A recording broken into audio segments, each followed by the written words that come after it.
16 വർഷമായി ഒരാൾ തന്റെ ക്യാമറയുമായി തുടരുന്ന അസാധാരണ യാത്ര. സപ്തഭൂഖണ്ഡങ്ങൾ, 90-ലേറെ രാജ്യങ്ങൾ, അസംഖ്യം ജനപഥങ്ങൾ, സംസ്കാര വൈവിധ്യവും മാനവികതയുടെ ഏകതയും തേടിയുള്ള ആ നിതാന്ത സഞ്ചാരം തുടരുന്നു. ലോകാവബോധത്തിന്റെ അപാരതലങ്ങളിലൂടെ, ലോകവിസ്മയങ്ങളുടെ അകവഴികളിലൂടെ എന്നും തുടരുന്ന യാത്ര.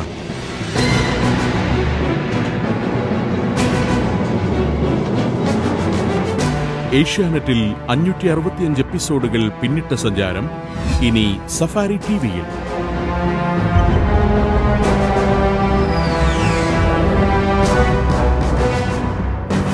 സഞ്ചാരം, വ്യത്യസ്തമായ അനുഭവാവിഷ്കാരങ്ങളുടെ സത്യസന്ധമായ ദൃശ്യഭാഷ.